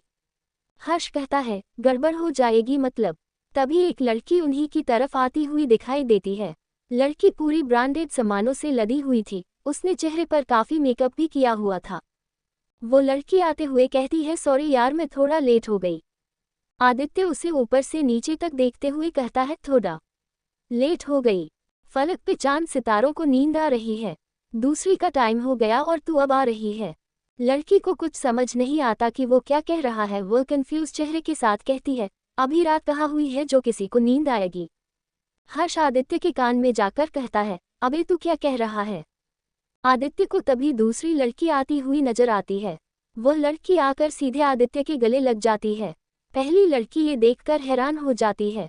वह लड़की आदित्य को अपनी तरफ खींचते हुए कहती है, कौन है यह आदित्य? तभी पहली लड़की गुस्से से कहती है, तुम कौन हो? और मैं इसकी गर्लफ्रेंड हूँ। दूसरी लड़की लगभग चिल्लाते हुए कहती है, क्या? पर कल ही तो इसने मुझे प्रपोज किया था। उद्धरण चिन्ह। दोनों लड़कियां एक साथ आदित्य को गुस्से से घूरने लगती है। आदित्य जल्दी से उन्हें समझाते हुए कहता है, मेरी बात तो सुन। वो इतना कह पाता है कि वो दोनों लड़की गुस्से में पैर पटकते वहां से चले जाती है। ये सब देखकर हर्ष अपनी हंसी कंट्रोल नहीं कर पाता और जोर जोर से हंसने लगता है। वह आदित्य को चिढ़ाते हुए कहता है। दिल्ली में मिहिर का घर। सुबह के करीब 7 बजने वाले थे। मिहिर की जब नींद खुलती है तो वो अपनी बाहों में सुकून से सो रही सुंदरी को देखता है और उसके होठों पर अपने आप ही मुस्कान छा जाती है। वह आज देर तक सोता रहा। उसे रात में बहुत अच्छी नींद आई थी क्योंकि जिस लड़की की वजह से उसकी चैन नींद सब उड़ चुकी थी वह रात भर उसकी बाहों में सोई थी और वह हर सुबह उसे अपनी बाहों में देखना चाहता था। वह अपनी पतली उंगलियों से उसके चेहरे को प्यार से सहलाता है और वॉशरूम में चला जाता है। थोड़ी देर बाद आहिस्ता से आरोही अपनी आंखें खोलती है और बैठ जाती है। उसे धीरे धीरे सारी बातें याद आने लगती है। उसे बहुत अजीब लग रहा था कि वो कैसे किसी और के घर में रुक सकती है। पिछली रात वह अपने इमोशन में बह गई थी कि उसे कुछ ठीक से याद भी नहीं आ रहा था। वह पूरे रूम में एक सरसरी सी नज़र फेरती है। रूम बहुत बड़ा और लग्जरियस था। वहाँ की लगभग हर चीज़ वाइट कलर की थी और दीवारों का रंग भी वाइट था, जैसे उसकी जिंदगी में रंगों का कोई महत्व न रह गया हो। वहाँ रखी सभी चीज़ों को देखकर ही बताया जा सकता था कि वो कितना महंगा है। आरोही पूरे रूम को देख ही रही थी कि तभी वॉशरूम का दरवाजा खुलता है और एक हैंडसम सा लड़का बाहर आता है। मिहिर ने सिर्फ टॉवेल ही लपेटा था। आरोही की नज़र जैसे ही उस पर पड़ती है एक पल को वो उसे देखते रह जाती है, फिर वह शर्म से हाथों से अपना चेहरा छुपा लेती है। मिहिर उसे ऐसे शर्माता देख हल्का मुस्कुराता है। आरोही जल्दी से कहती है, प्लीज़ आप जल्दी से अपने कपड़े पहन लीजिए। मिहिर उसकी बात मानते हुए कबर्ड से कपड़े निकालकर पहन लेता है। मिहिर आरोही को देखते हुए कहता है, तुम अब मुझे देख सकती हो। आरोही धीरे से अपने चेहरे से हाथ हटाकर सामने देखती है और मिहिर को बस देखते रह जाती है। मिहिर वाइट कलर के शर्ट और ब्लैक ब्लेजर में बहुत चार्मिंग लग रहा था। उसके बॉडी के परफेक्ट फीचर और गुड लुक्स आरोही को उसे देखने के लिए मजबूर कर रहे थे। आरोही उससे अपनी नज़रें नहीं हटा पा रही थी। आरोही धीरे से बुदबुदाती है, ये कितना हैंडसम लग रहा है। आरोही को खुद को ऐसे देखते देख मिहिर मन ही मन खुश होता है। मिहिर उसे ख्वाबों की दुनिया से बाहर लाते हुए कहता है, तुम जाकर शावर ले लो, वहाँ तुम्हारे लिए कपड़े रखे हैं। वह सोफे की तरफ इशारा करते हुए कहता है। आरोही मन में कहती है, इसने मेरे लिए कपड़े भी मंगवा लिए हैं। उसकी नज़र अब भी मिहिर पर जमी हुई थी, जैसे उसकी नज़रें सामने खड़े हैंडसम मैन को बस देखते ही रहना चाहती हो। मिहिर रूम से बाहर जाते अपनी हुए कहता है, तुम जल्दी से तैयार होकर नीचे आ जाओ, फिर साथ में नाश्ता करते हैं। इतना बोल के मिहिर वहां से चले जाता है। आरोही मिहिर को जाते हुए देखती है। आरोही भी उठकर वह कपड़े उठाती है और बाथरूम की ओर चले जाती है। मुंबई में निष्ठा स्टार एंटरटेनमेंट आगे खड़ी थी। स्टार एंटरटेनमेंट बहुत बड़ी कंपनी थी। बड़े बड़े एक्टर, एक्ट्रेस, सिंगर, डांसर यहाँ काम करते थे। यहाँ जो भी आता था दुनिया की नज़रों में वही एक चमकता सितारा बन जाता था। निष्ठा एक नज़र उस आकाश को छूते बिल्डिंग को देखती है और फिर अंदर चले जाती है। अंदर जाकर वह रिसेप्शन पर जाकर अपना नाम बताती है। निष्ठा वहाँ पहली बार आ रही थी, लेकिन उसके चेहरे पर नर्वसनेस का नामोनिशान नहीं था। उसने पीच कलर का ड्रेस पहना हुआ था और वह उसने काफ़ी कॉन्फिडेंट नजर आ रही थी। सामने रिसेप्शन पर खड़ी लड़की भी बिना पलके झपकाए निष्ठा को देखे जा रही थी। कुछ मिनट इंतजार करने के बाद एक लड़की आती है। वो निष्ठा को ऊपर से नीचे तक देखती है। उसे देखकर ही वह उससे काफ़ी इम्प्रेस हो गई थी। वह उसे अपने साथ ले जाती है और उसे उसका काम समझाने लगती है। उस लड़की का नाम रिचा था। वो दिखने में थोड़ी हेल्थी थी पर उसका गोल मटोल चेहरा बहुत प्यारा था। रिचा कहती है, निष्ठा अभी एक फिल्म की शूटिंग चल रही है। उस मूवी के डांस सॉन्ग्स मिस्टर राज लीड कर रहे हैं। तुम उसके साथ काम करोगी। उद्धरण चिन्ह। निष्ठा राज का नाम सुनकर ही खुश हो जाती है। वह एक फेमस कोरियोग्राफर था। स्टार एंटरटेनमेंट बाकी एंटरटेनमेंट कंपनियों से बहुत अलग था। उस कंपनी के अलग ही रूल थे जो उसे बाकी कंपनियों से अलग बनाता था। इसलिए लगभग सभी लोग उस कंपनी में काम करना चाहते थे। आम आदमी उस कंपनी के अंदर कदम भी नहीं रख सकता था। कंपनी इतनी बड़ी थी कि फिल्म के सेट वही रेडी हो जाते थे और शूटिंग के आधे सीन वही शूट हो जाते थे। वहाँ जैसे पूरा का पूरा स्टूडियो बना हुआ था। निष्ठा रिचा को देखते हुए खुशी से कहती है, ठीक है। तभी निष्ठा की नज़र माहिर पर जाती है जो लिफ्ट से बाहर रहा था। उसे झटका सा लगता है और वह आंखें बड़ी बड़ी करके माहिर को देखने लगती है। निष्ठा खुशी के साथ अपने चाचा को कंपनी के बारे में बता रही थी। यह बताते हुए उसके चेहरे की खुशी साफ झलक रही थी। तभी उसके चाचा की बेटी डाली आ जाती है और जैसे ही सुनती है कि निष्ठा को स्टार एंटरटेनमेंट मिल गई है, वह हैरानी से कहती है, क्या दीदी आपने मुझे बताया क्यों नहीं? आप मेरे साथ ऐसा कैसे कर सकती है? वो भी स्टार एंटरटेनमेंट में जॉब मिली है आपको। अब तो आपको फेमस डांसर बनने से कोई नहीं रोक सकता है। निष्ठा उसे रोकते हुए कहती है, अरे हमारी बात तो सुनो। तुम पिकनिक पर गई थी तो तुम्हें कैसे बताती, और कल ही तो तुम आई थी। रात में भी जल्दी सो गई थी तो हमें बताने का मौका ही नहीं मिला। डॉली मुंह फुलाते हुए कहती है, पर आप मुझे कॉल करके तो बता सकती थी। उद्धरण चिन्ह। निष्ठा बहुत मासूमियत से जवाब देती है, हम तुम्हें डिस्टर्ब नहीं करना चाहते थे। डॉली कहती है, ठीक है, पर दीदी मतलब आप बहुत जल्दी फेमस डांसर बनने वाली हो ना। मुझे पूरा यकीन है आपको फिल्मों में काम करने का भी मौका मिलेगा। निष्ठा भी हल्का सा मुस्कुरा देती है। निष्ठा अपने चाचा की तरफ देखते हुए कहती है, चाचू क्या आप हमारी एक हेल्प कर सकते हैं? राघव अपने हाथ में पकड़े न्यूज़पेपर को साइड में रखते हुए कहते हैं, हाँ बोलो बेटा। मुझसे हो पाएगा तो जरूर करूँगा। निष्ठा कहती है, चाचू अब हमें इतनी बड़ी कंपनी में हमें काम करने के मौका मिल रहा है और साथ साथ बड़े बड़े डांसर के साथ डांस करने का मौका भी मिलेगा, और हम इस मौके को खोना नहीं चाहते हैं। राघव जी कहते हैं, ये तो बहुत अच्छी बात है। उद्धरण चिन्ह। निष्ठा हल्की उदासी के साथ कहती है, पर एक प्रॉब्लम है। डॉली अपनी आंखें मटकाते हुए कहती, पर इसमें प्रॉब्लम वाली क्या बात है? ये तो आपके करियर के लिए बहुत अच्छा है। निष्ठा कहती है, हमें नहीं लगता पापा इस बात के लिए राजी होंगे। उन्हें वैसे भी हमारा डांस करना पसंद नहीं है। ये बोलते हुए निष्ठा उदास हो जाती है। राघव कहते हैं, उसकी चिंता तुम मत करो बेटा, तुम अपने काम पे ध्यान दो। बड़े भैया से हम बात करेंगे। डॉली कहती है, हाँ दीदी पापा सही कह रहे हैं, आप अपने डांस पे फोकस कीजिए। बाकी तो आजकल सभी को एक दूसरे प्रॉब्लम होने लगी है। तभी निष्ठा की चाची सुरभि आते हुए कहती है, सब नाश्ते के लिए आ गए हैं। आप सब की बातें हो गई हो तो आप सब भी चलिए पहले हम आप लोगों को निष्ठा की फैमिली से मिलवाते हैं। निष्ठा के पापा का नाम प्रतीक खन्ना और निष्ठा की मां प्रेरणा खन्ना से तो आप सब मिल चुके हैं। प्रेरणा निष्ठा की दूसरी मां है, फिर भी उसने उसे बहुत प्यार से बड़ा किया है। निष्ठा की एक बहन भी है, प्रेरणा की खुद की बेटी यामिनी। उसकी फैमिली में उसके दादा अरुण जी, उसके चाचा राघव, उसकी चाची सुरभि और उन दोनों की बेटी डॉली। अब कहानी में आते हैं। निष्ठा अपनी चाची को मना करते हुए कहती है, नहीं चाची हमें देर हो रही है, हम बाहर से ही कुछ खा लेंगे। निष्ठा की चाची सुरभि कहती है, अरे बेटा थोड़ा सा तो खा। तभी बीच में निष्ठा की बहन यामिनी टोंट मारते हुए बोलती है, रहने दीजिए चाची, अच्छा है घर का ही खाना बचेगा। यामिनी निष्ठा की सौतेली बहन थी। वह निष्ठा को शुरू से ही पसंद नहीं करती थी। उसे लगता था कि उसकी मां निष्ठा को ही प्यार करती थी। निष्ठा बुरा नहीं मानती और बाहर जाते हुए कहती है, आज हमारा पहला ही दिन है और हमें पहले ही दिन लेट नहीं होना है। ये बोल वो घर के बाहर चले जाती है। निष्ठा टैक्सी लेती है और वहां से निकल जाती है। दूसरी ओर माहिर और हर्ष अपने घर से निकलते हैं। माहिर हर्ष को कॉलेज छोड़ता है और वहां से अपने ऑफिस आ जाता है।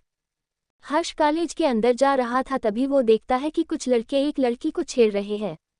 वह लड़की के सामने जाकर खड़ा हो जाता है और अपनी गहरी नज़रों से सामने खड़े लड़कों को घूरने लगता है। बाकी लड़के हर्ष को देखकर घबरा जाते हैं। उन्हें अच्छे से पता था कि हर्ष क्या कर सकता है। हर्ष उन सभी लड़कों को घूरते हुए कहता है, आज के बाद किसी लड़की को छेड़ते हुए दिखे तो यहाँ कभी नजर नहीं आ पाओगे। सारे लड़के चुपचाप वहां से निकल जाते हैं। हर्ष उस लड़की की तरफ देखता है। लड़की वहां से जा रही थी और वह उसे देख रहा था। हर्ष खुद से ही कहता है, अजीब लड़की है, एक थैंक्स भी नहीं बोली। भलाई का तो जमाना ही नहीं है। तभी उसका फ्रेंड आदित्य आते हुए कहता है, क्या हुआ, अकेले अकेले किससे बात कर रहा है? हर्ष आगे चलते हुए कहता है, कुछ भी नहीं यार, चल। आदित्य कहता है, कहाँ चले, आज तो एक भी क्लास नहीं है। उद्धरण चिन्ह। हर्ष पलटकर उसे देखता है। आदित्य फिर कहता है, आज मैंने दो लड़कियों को मिलने के लिए बुलाया है। वह ऐसे कह रहा था जैसे उसने कोई जंग जीत ली हो। हर्ष उसे कंफ्यूजन भरा लुक देते हुए कहता है, मतलब? उद्धरण चिन्ह।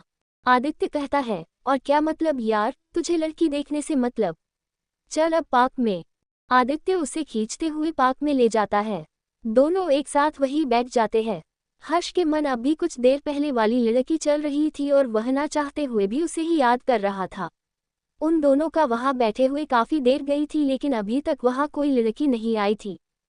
हर्ष अपने मोबाइल में देखते हुए कहता है, इतना टाइम हो गया, चल यहाँ से। वो लड़की अभी भी तुझे भूल गई होगी, वैसे भी तू कौन सा याद करने वाली चीज है।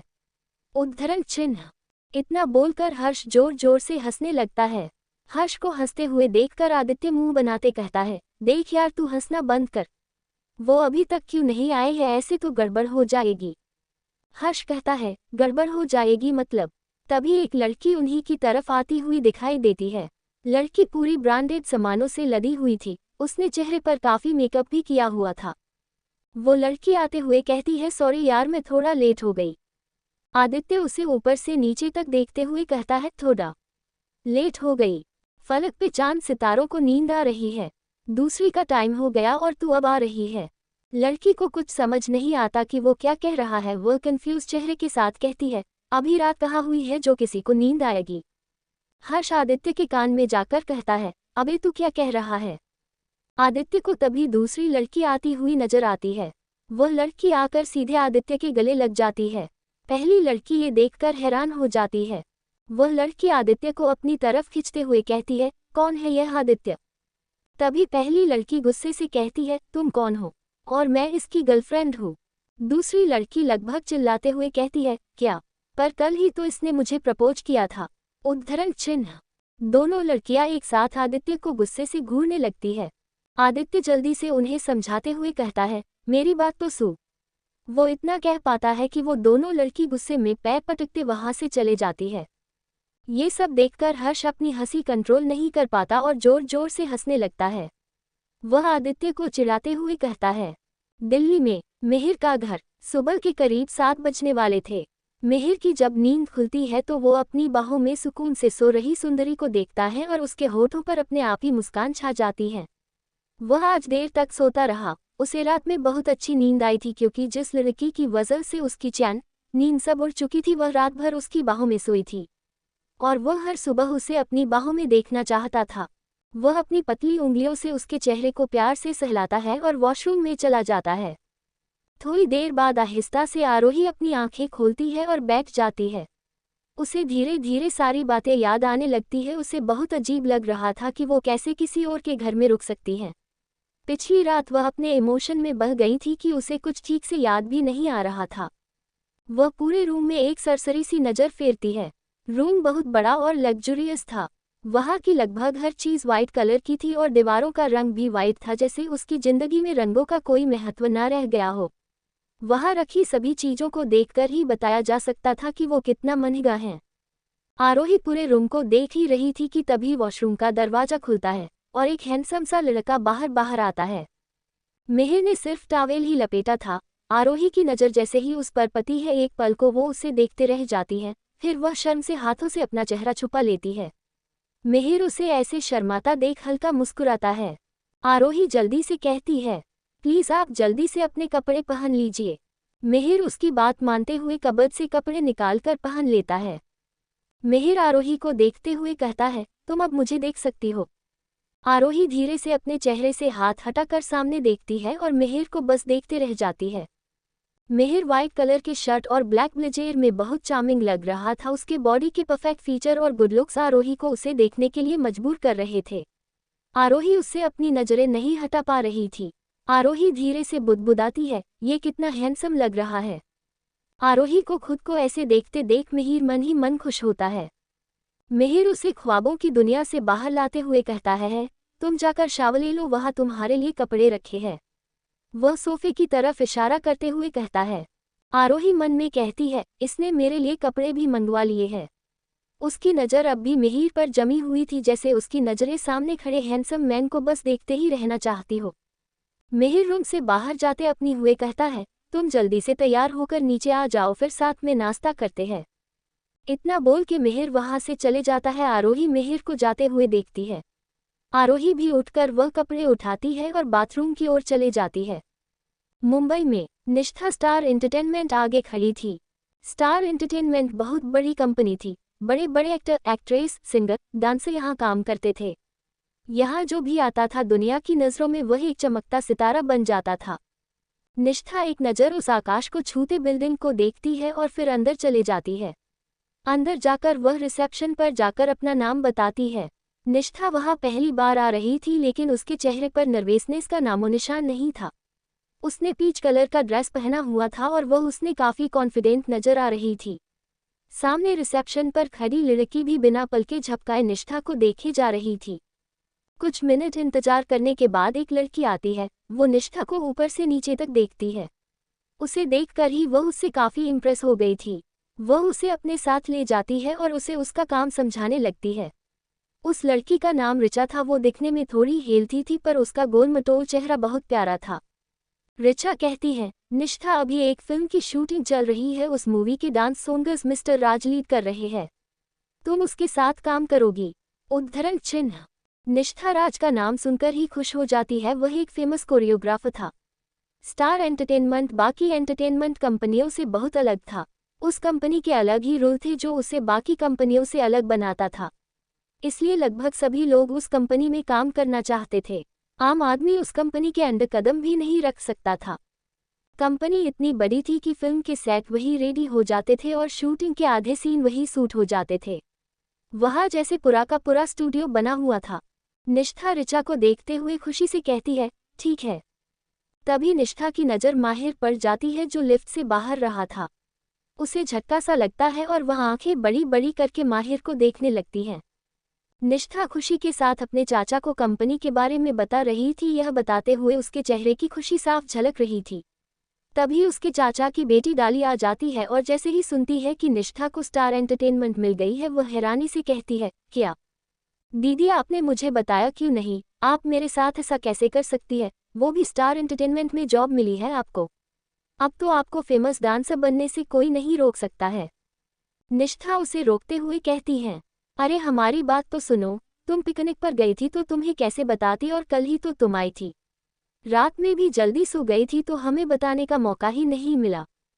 डॉली मुंह फुलाते हुए कहती है, पर आप मुझे कॉल करके तो बता सकती थी। उद्धरण चिन्ह।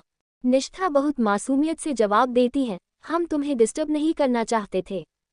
डॉली कहती है, ठीक है, पर दीदी मतलब आप बहुत जल्दी फेमस डांसर बनने वाली हो ना? मुझे पूरा यकीन है आपको फिल्मों में काम करने का भी मौका मिलेगा। निष्ठा भी हल्का सा मुस्कुरा देती है। निष्ठा अपने चाचा की तरफ देखते हुए कहती है, चाचू क्या आप हमारी एक हेल्प कर सकते हैं? राघव अपने हाथ में पकड़े न्यूज़पेपर को साइड में रखते हुए कहते हैं, हाँ बोलो बेटा। मुझसे हो पाएगा तो जरूर करूँगा। निष्ठा कहती है, चाचू अब हमें इतनी बड़ी कंपनी में हमें काम करने के मौका मिल रहा है और साथ साथ बड़े बड़े डांसर के साथ डांस करने का मौका भी मिलेगा, और हम इस मौके को खोना नहीं चाहते हैं। राघव जी कहते हैं, ये तो बहुत अच्छी बात है। उद्धरण चिन्ह। निष्ठा हल्की उदासी के साथ कहती है, पर एक प्रॉब्लम है। डॉली अपनी आंखें मटकाते हुए कहती, पर इसमें प्रॉब्लम वाली क्या बात है? ये तो आपके करियर के लिए बहुत अच्छा है। निष्ठा कहती है, हमें नहीं लगता पापा इस बात के लिए राजी होंगे। उन्हें वैसे भी हमारा डांस करना पसंद नहीं है। ये बोलते हुए निष्ठा उदास हो जाती है। राघव कहते हैं, उसकी चिंता तुम मत करो बेटा, तुम अपने काम पे ध्यान दो। बड़े भैया से हम बात करेंगे। डॉली कहती है, हाँ दीदी पापा सही कह रहे हैं, आप अपने डांस पे फोकस कीजिए। बाकी तो आजकल सभी को एक दूसरे प्रॉब्लम होने लगी है। तभी निष्ठा की चाची सुरभि आते हुए कहती है, सब नाश्ते के लिए आ गए हैं। आप सब की बातें हो गई हो तो आप सब भी चलिए। चलिए पहले हम आप लोगों को निष्ठा की फैमिली से मिलवाते हैं।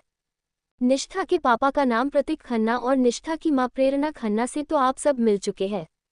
प्रेरणा निष्ठा की दूसरी मां है, फिर भी उसने उसे बहुत प्यार से बड़ा किया है। निष्ठा की एक बहन भी है, प्रेरणा की खुद की बेटी यामिनी। उसकी फैमिली में उसके दादा अरुण जी, उसके चाचा राघव, उसकी चाची सुरभि और उन दोनों की बेटी डॉली। अब कहानी में आते हैं। निष्ठा अपनी चाची को मना करते हुए कहती है, नहीं चाची हमें देर हो रही है, हम बाहर से ही कुछ खा लेंगे। निष्ठा की चाची सुरभि कहती है, अरे बेटा थोड़ा सा तो खा। तभी बीच में निष्ठा की बहन यामिनी टोंट मारते हुए बोलती है, रहने दीजिए चाची, अच्छा है घर का ही खाना बचेगा। यामिनी निष्ठा की सौतेली बहन थी।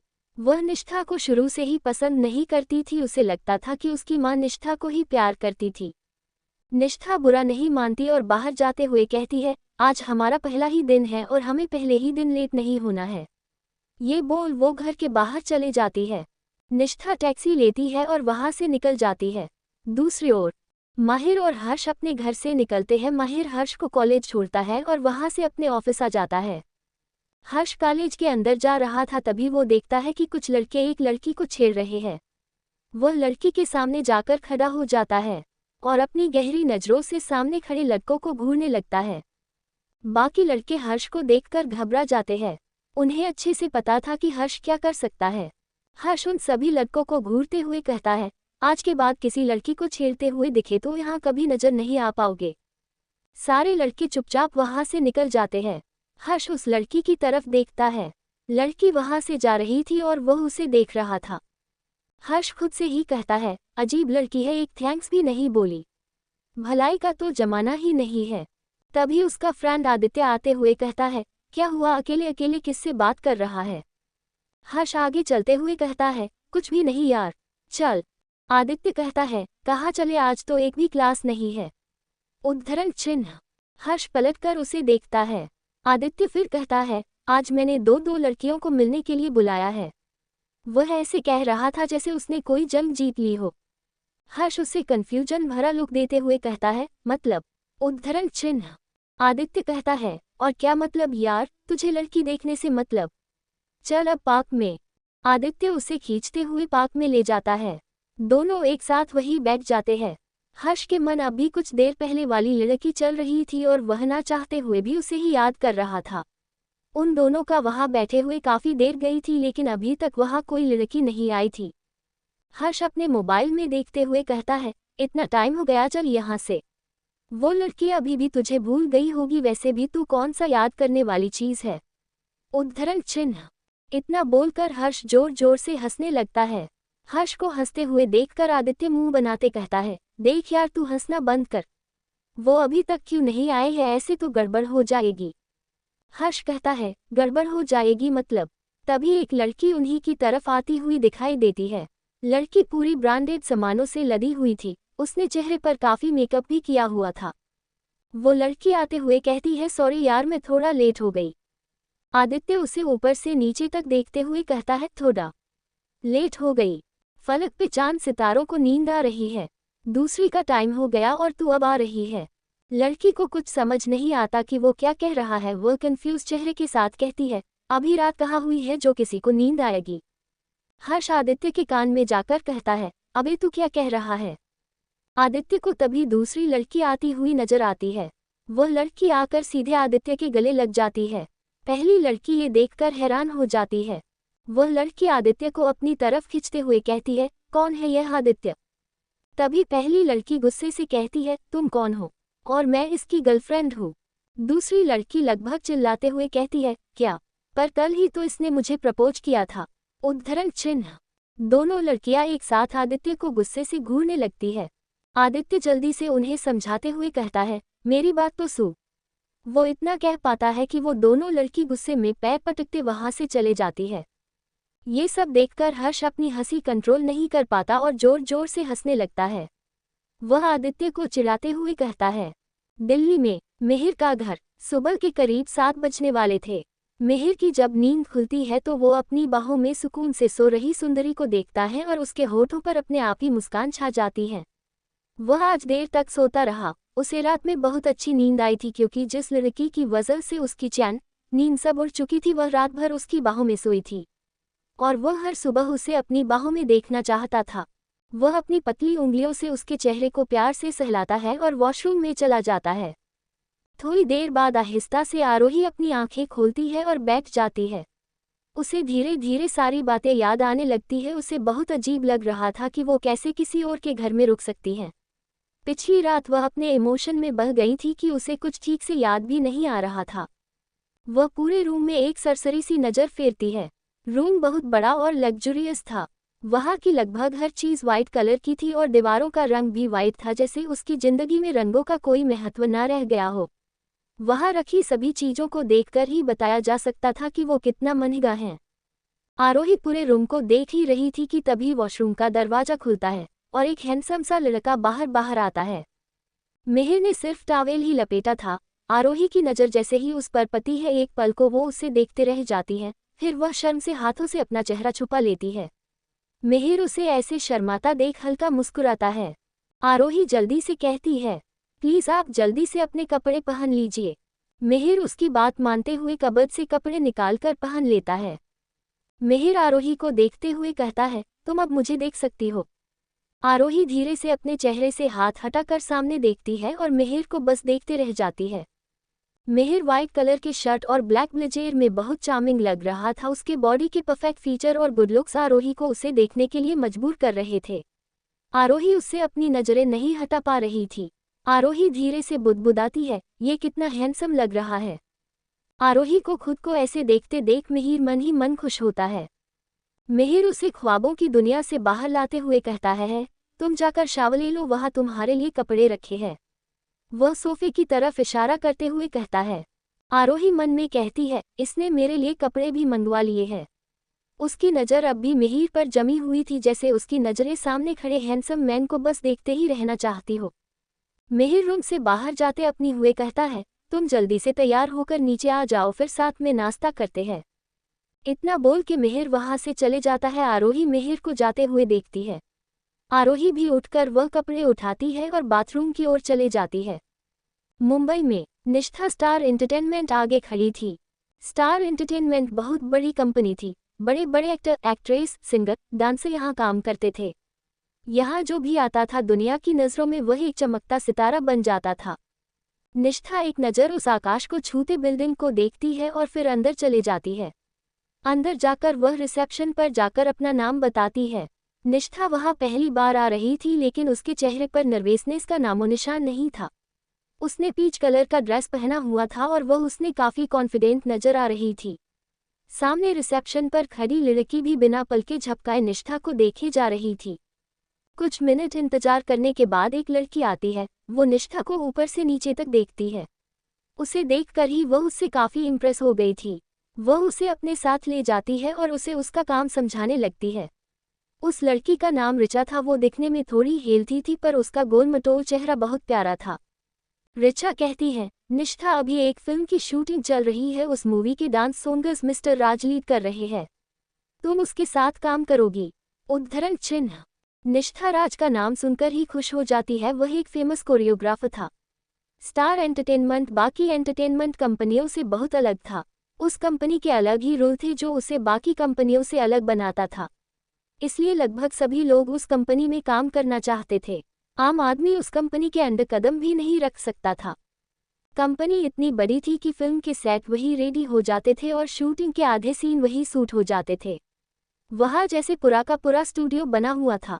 निष्ठा रिचा को देखते हुए खुशी से कहती है, ठीक है। तभी निष्ठा की नज़र माहिर पर जाती है जो लिफ्ट से बाहर रहा था। उसे झटका सा लगता है और वह आंखें बड़ी बड़ी करके माहिर को देखने लगती है। निष्ठा की नज़र जैसे ही माहिर पर पड़ती है, वह जैसे जम सी जाती है। उसे एक झटका सा लगता है और उसकी आंखें बड़ी बड़ी हो जाती हैं और एक एक करके उसे कल की बातें यादें आने लगती हैं। कुछ सेकंड तक शॉक में रहने के बाद वह मन ही मन सोचती है, ये बंदर के पूर्वज यहाँ क्या कर रहे हैं। सामने ही एक लड़की फाइल का पहाड़ लेकर माहिर की ओर से गुजर रही थी। वह माहिर से टकरा जाती है और पूरा फाइल माहिर के सामने गिरा देती है। लड़की की नज़र जैसे ही माहिर पर पड़ती है, वह डर से कांप उठती है क्योंकि माहिर बहुत गुस्से में आ गया था। वह जल्दी से फाइल उठाते हुए कहती है, सॉरी सर मैंने जान। वो इतना ही बोल पाई थी कि माहिर गुस्से से कहता है, अगर तुम्हें ठीक से देखकर चलना नहीं आता तो तुम काम कैसे करती हो, ऐसे ही काम करना है तो कल से आने की जरूरत नहीं है। माहिर की बात सुनकर लड़की के आंखों से आंसू बहने लगते हैं। और ये सारा सीन देखकर निष्ठा खुद से ही कहती है, कैसा निर्दयी इंसान है ये। लगता है इसकी आंखें सच में खराब है। खुद तो देखकर चल नहीं सकता है, दूसरों पर गुस्सा बरसाता रहता है। वहां पर भीड़ लगनी शुरू हो गई थी। माहिर गुस्से से सबकी ओर देखता है। सब एक पल में हवा हो जाते हैं। ऋचा निष्ठा का हाथ पकड़ती है और उसे दूसरी ओर ले जाती है। ऋचा गहरी सांस लेते हुए कहती है, आज तो बॉस बहुत गुस्से में है, कोई भी उनके सामने गया तो आज तो उसकी मौत पक्की है। ऋचा की बात सुनकर निष्ठा जैसे सदमे में चले जाती है। निष्ठा अपनी आंखें बड़ी करते हुए अपनी लड़खड़ाती आवाज में कहती है, क्या कहा तुमने बॉस। ये कहते हुए निष्ठा के मन में हैरानी की कोई सीमा नहीं थी। ऋचा कहती है, हाँ वही तो हमारे बॉस है, माहिर अग्निहोत्री, इस कंपनी के मालिक। निष्ठा को अब बस रोने का मन कर रहा था। वो इंसान उस कंपनी का बॉस कैसे हो सकता था।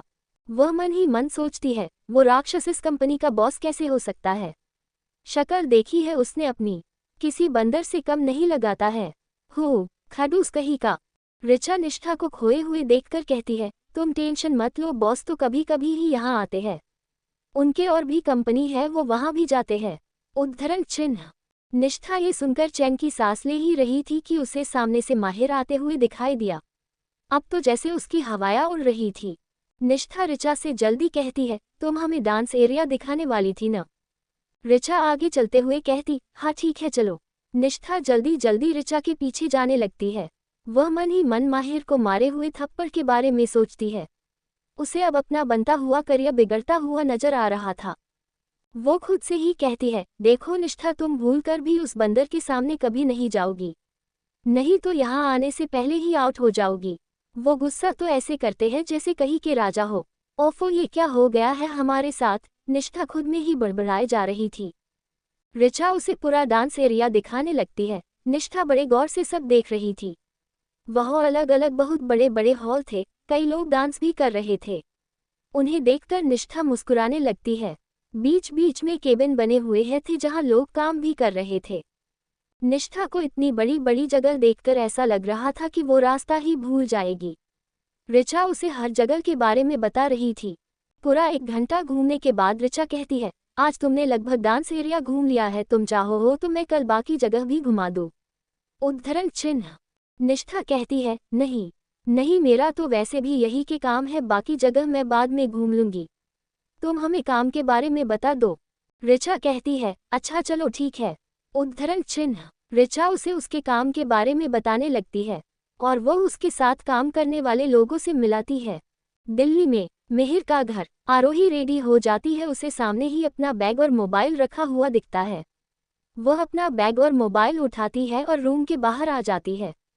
वह पूरे घर को देखने लगती है। घर बहुत बड़ा और सुंदर लग रहा था। सबसे बड़ी बात यह थी कि आरोही का वहाँ एक नौकर भी नजर नहीं आ रहा था। वह खुद से ही कहती है, इतने बड़े घर में क्या यह अकेला रहता है। आरोही खुद से बातें करते हुए आगे बढ़ रही थी। वह सीढ़ियों से उतरकर नीचे आती है। सामने ही उसे मिहिर दिखता है जो फोन पर किसी को गुस्से से डांट रहा था। आरोही भी उसे गुस्से में देख एक पल के लिए डर जाती है। वह अपने आप को शांत करती है और आगे बढ़ती है। मिहिर की नज़र आरोही पर पड़ती है जो उसी की तरफ आ रही थी। उसने ब्लैक कलर की कुर्ती के साथ जीन्स पहना हुआ था। उसने अपने बालों को सलीके से बांध रखा था और कुछ बालों की लटें उसके गालों को चूम रहे थे। वह अपने प्रिटी फेस और परफेक्ट लुक के साथ किसी प्रिंसेस की तरह लग रही थी। मिहिर फोन रखता है और अपनी ही धुन में आरोही की ओर बढ़ता है। वह आरोही के पास जाता है और उसे पकड़कर उसके गालों पर किस कर देता है। मिहिर के इस रिएक्शन से आरोही तो जैसे पागल ही हो गई थी। वो अपनी आंखें बड़ी बड़ी करते हुए मिहिर को देखती है। उसे तो कुछ समझ नहीं आ रहा था कि अभी अचानक क्या हुआ, लेकिन अगले ही पल उसका मन हुआ कि वह मिहिर को एक थप्पड़ जड़ दे, पर वह चाहकर भी ऐसा नहीं कर पाई। मिहिर उसके गालों में आ रहे कुछ लटों को साइड करते हुए कहता है, बहुत प्यारी लग रही हो। उद्धरण चिन्ह। मिहिर के इतने करीब आने से आरोही की धड़कनें बढ़ गई थी जिसे वो संभालने में नाकामयाब हो रही थी। आरोही झटके से उससे अलग होती है। आरोही के इस तरह दूर जाने से मिहिर को बिल्कुल अच्छा नहीं लगता है। उसे गुस्सा आने लगता है। वो शॉर्ट टेम्पर टाइप का इंसान था, इसमें कोई शक नहीं था कि उस इंसान को गुस्सा बहुत जल्दी आ जाता था। आरोही को कुछ समझ नहीं आ रहा था कि वो क्या कहे। आरोही नजरें चुराते हुए कहती है, मेरा मोबाइल बंद हो गया है, क्या मुझे चार्जर मिलेगा? मिहिर अपने गुस्से को कंट्रोल करते हुए बस हम में जवाब देता है। आरोही अपना मोबाइल दे देती है और मिहिर चार्ज में लगा देता है। मिहिर उसे देखते हुए कहता है, चलो अब नाश्ता कर लो, तुम्हें दवाई भी लेनी है। आरोही बस हाँ में जवाब देती है।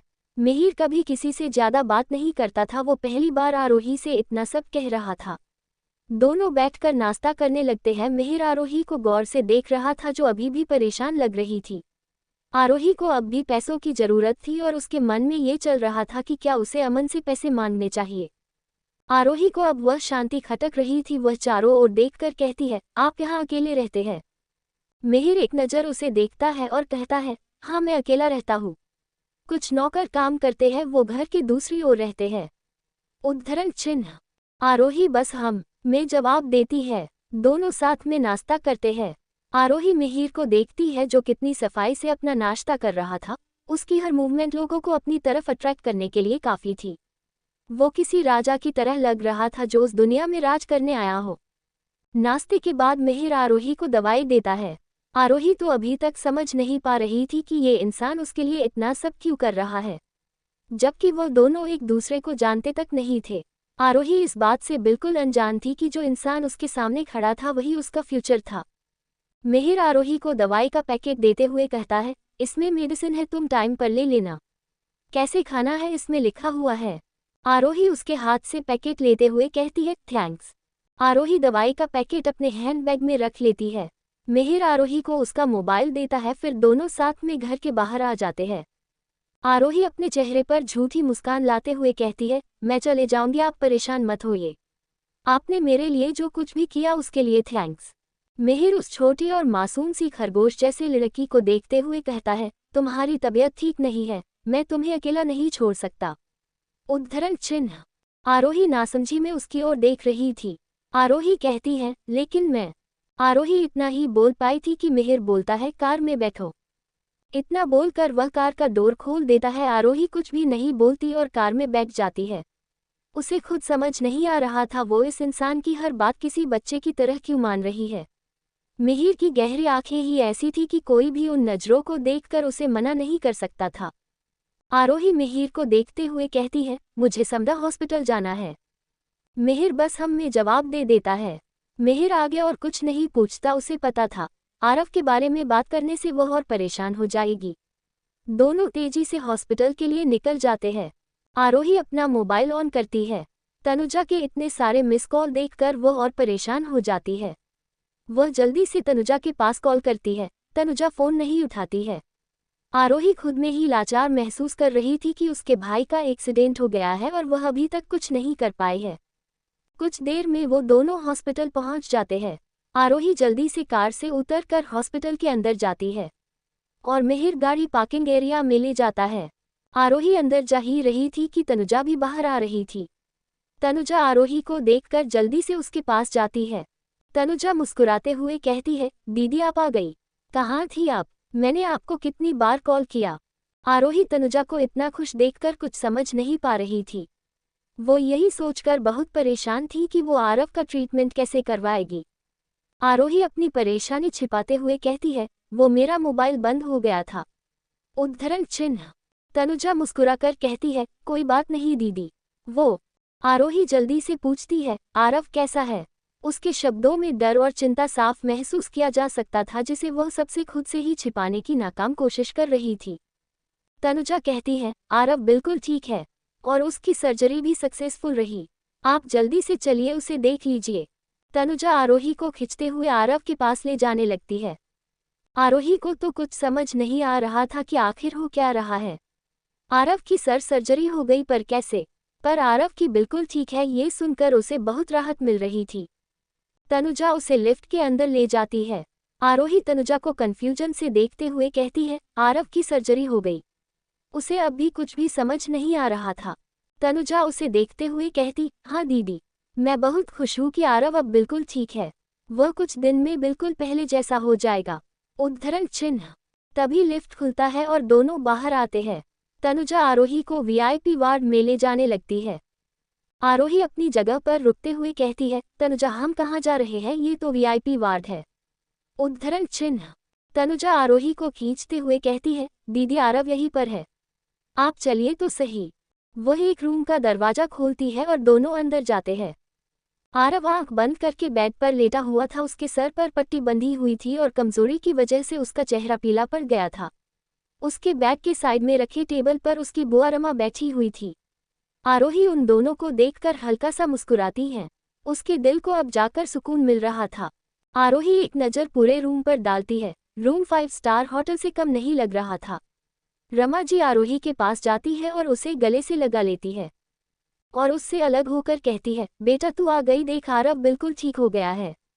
आरोही नम आंखों के साथ कहती है, हाँ बुआ जी। आरोही को तो वैसे भी कुछ समझ नहीं आ रहा था। वो यही सोचकर खुश थी कि अब उसका भाई बिल्कुल ठीक है, उसे और कुछ नहीं चाहिए था। आरोही उनसे अलग होती है और आरव को देखते हुए कहती है, पर बुआ जी इतनी जल्दी आरव की सर्जरी हो कैसे गई? हमारे पास तो वैसे भी पैसे नहीं थे और आरव वीआईपी वार्ड में क्यों है? रमा जी आरोही को देखते हुए कहती है, बेटा तुझे कुछ भी नहीं पता है। उद्धरण चिन्ह। आरोही ना में सर हिलाते हुए कहती है, नहीं बुआ जी मुझे कुछ नहीं पता है। उद्धरण चिन्ह। रमा जी आरोही सब बताना शुरू करती है, तुम्हारा कोई दोस्त का असिस्टेंट आया था, उसने कहा कि उसके बॉस तुम्हारा दोस्त है और उसी ने बेस्ट सर्जन को भी आरव की सर्जरी के लिए बुलाया था। उन्होंने हमें भरोसा दिलाया कि आरव को कुछ नहीं होगा। उद्धरण चिन्ह। तनुजा भी कहती है, हाँ दीदी उन्होंने हमारी बहुत हेल्प की है। उसका असिस्टेंट भी रात भर यही था, यहाँ तक उन्होंने हमारे लिए खाना भी ला कर दिया और आपका दोस्त है ये सोचकर हम मना भी नहीं कर पाए। आरोही उन दोनों की बातें ध्यान से सुन रही थी। उसे अब भी कुछ समझ नहीं आ रहा था। वह खुद से ही कहती है, मेरा कौन सा दोस्त आ गया और मुझे ही नहीं पता। दूसरी ओर मिहिर अपने असिस्टेंट विजय के साथ हॉस्पिटल के अंदर आता है। मिहिर लिफ्ट में एंटर करते हुए कहता है, अब आरव कैसा है?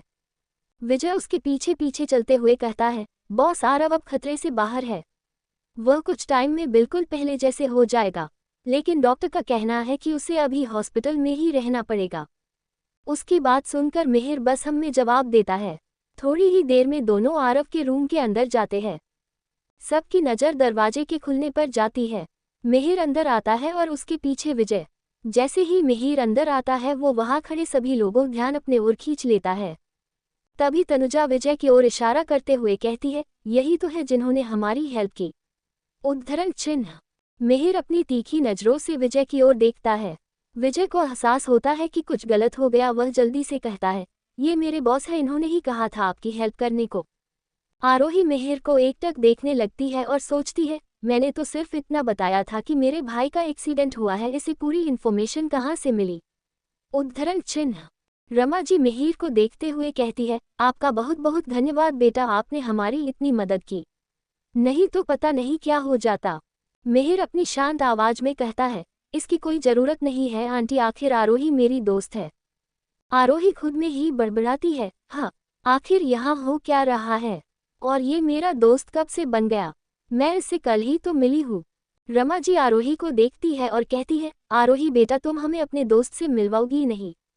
तुमने कभी बताया नहीं तुम्हारा इतना अच्छा दोस्त भी है। मिहिर यह सुनकर मन ही मन खुश होकर आरोही को देख रहा था जो अब भी अपने में ही उलझी हुई खड़ी थी।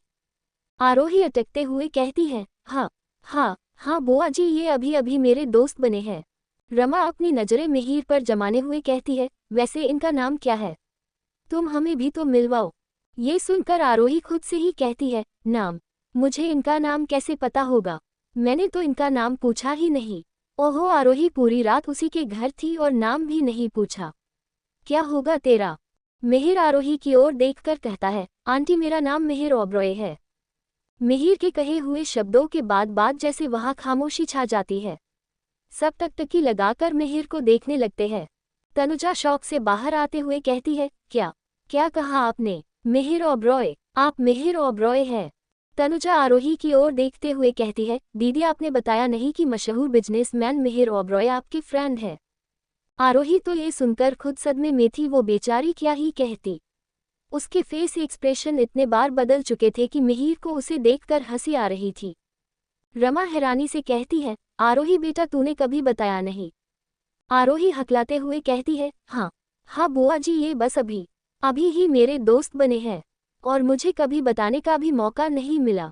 आरोही अब ये तो नहीं कह सकती थी कि मिहिर उसका दोस्त नहीं है, आखिर मिहिर ने उसकी इतनी हेल्प की थी।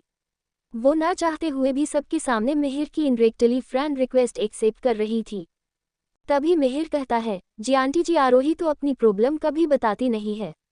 आरव के एक्सीडेंट के बारे में भी मुझे किसी और से पता चला और आरोही तो मुझसे कभी हेल्प मांगती नहीं, इसलिए मैंने विजय को आपकी हेल्प के लिए भेज दिया। मिहिर की बात सुनकर रमा जी बड़ी सी मुस्कान के साथ कहती है, पता नहीं बेटा मैं आपको कैसे शुक्रिया कहूँ। मिहिर कहता है, आप ऐसा मत कहिए आंटी, आखिर आप आरोही की बुआ है।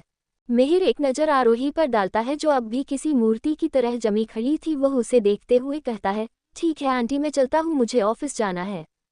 रमा भी उसके बात का जवाब देते हुए कहती है, हाँ बेटा तुम जाओ, तुम्हें वैसे भी बहुत काम होगा। आपको कोई भी हेल्प की जरूरत होगी तो आप बेझिझक बताइए। उद्धरण चिन्ह dot dot dot dot dot. Mihir कहता है। रमा जी मुस्कुराते हुए कहती है, ठीक है बेटा। मिहिर के इस बिहेवियर से बुआ जी बहुत अच्छा महसूस कर रही थी कि आरोही ने इतने लंबे समय के बाद इतना अच्छा दोस्त बनाया है। रमा जी आरोही की ओर देखते हुए कहती है, आरोही बेटा जाओ, इन्हें बाहर तक छोड़ाओ। आरोही बस हाँ में जवाब देती है क्योंकि उसमें और कुछ कहने की उसकी हिम्मत नहीं थी। जिस इंसान के साथ वह कल ही मिली थी, उसने एक ही रात में उसके बारे में सारी इन्फॉर्मेशन निकाल ली थी और बिना टाइम वेस्ट किए उसने उसकी सारी प्रॉब्लम सॉल्व कर दी थी। आरोही अपनी ही सोच में मिहिर के पीछे पीछे जाती है और उनके पीछे विजय। आरोही मिहिर की ओर देखते हुए कहती है, थैंक यू सो मच। आपने जो कुछ भी किया उसके लिए मैं जितना भी आपको थैंक यू बोलूं कम है। मिहिर उसे देखता है और फिर से सामने देखते हुए कहता है, तुम्हें थैंक्स बोलने की जरूरत नहीं है, मैंने ये सब तुम्हारे लिए ही किया है। आरोही को कुछ समझ नहीं आता कि इस इंसान का मतलब क्या है। वह उसकी बात को इग्नोर करती है और कहती है, पता नहीं मैं आपका एहसान कैसे चुका अंडरस्कोर। वो इतना ही बोल पाई थी कि मिहिर बीच में ही कहता है, शादी कर लो मुझसे। अचानक सब चलते चलते रुक जाते हैं। आरोही और साथ में खड़ा मिहिर का असिस्टेंट विजय मिहिर को आंखें फाड़ के देखने लगते हैं। ये सुनकर आरोही को जोर का झटका लगा था, उसकी आंखें खुली की खुली रह गई थी और वह शौक से बस अपने सामने खड़े इंसान देखे जा रही थी, जो ऐसे खड़ा था जैसे उसके लिए शादी करना एक नॉर्मल बात हो। विजय खुद से ही कहता है, क्या कहा बॉस ने अभी, शादी? क्या ये पागल हो गए हैं? विजय वहां से निकलने में भलाई समझता है और उन दोनों को वहां छोड़कर चला जाता है। मिहिर अपनी गहरी आंखों से उसे देखते हुए कहता है, मैं चाहता हूं कि तुम मुझसे शादी कर लो। आगे जानने के लिए चैनल पर बने रहे और चैनल को सब्सक्राइब करें। मिलते हैं अगले पार्ट में।